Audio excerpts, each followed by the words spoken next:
السلام عليكم ورحمة الله وبركاته.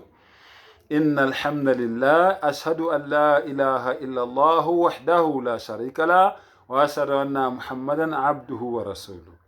Ukuthula kube nani nonke, udumo lonke lufanele Allah subhanahu wa ta'ala.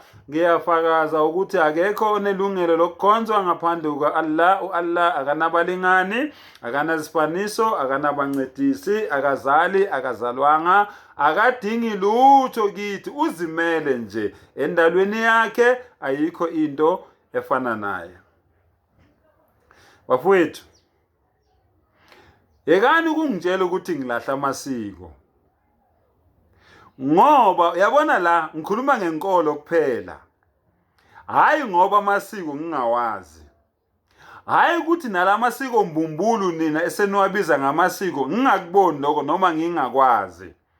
So ningangitshela ukuthi ngilahla amasiko ngoba mangizongena emasikweni kuyosindo ozobaleka.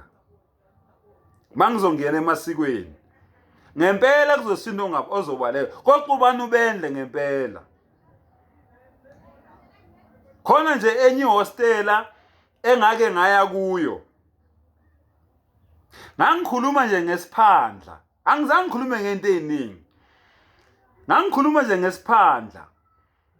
Angizange ngifuna ukungena ekuthenini kwalobuzo lobu esizibiza ngabo sithi singamaZulu. Bubodwa buyipolitiki. Angizange ngifuna ukungena lapho. Ngangikhuluma nje ngesiphandla. Abantu banqamula iphandla ngalelo langa.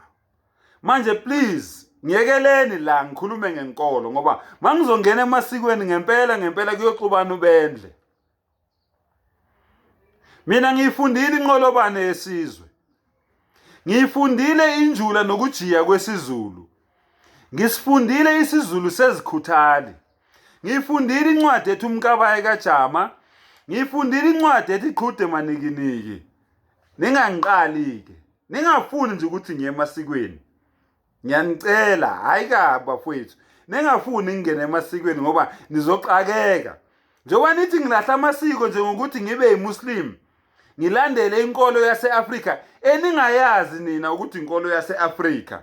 Eningayazi nina ukuthi inkolo yomhlaba wonke kodwa iqale la e-Afrika. Anikwazi lokho. Senithi nina ngilahla amasiko.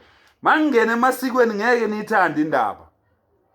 Ngiyakutshela ngempela mangizongena emasikweni ngeke niyithande indaba ngoba ngizoqala ngezibongo. Imvelaphi yezibongo. Ubaba uReggie Khumalo wabhala incwadi zaba u2. Uphoko 1, uphoko 2.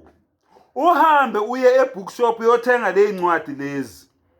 Uzifunde. Uyobuya ungitshela ukuthi utholeni lapha ya. So ningangiqala, angifuni ukungena emasikweni. Kodwa ngiyanithanda. Nginithanda ure. Nginithanda ure. Bengidumisa nje umdali. Bengidumisa nje umdali. Ngoba ngibuye enkonzweni ngiyangibona ngimuhle kanjani. Ngibuye enkonzweni ngijabulile. So please ningangitsheli ngamasiko ngiyanicela.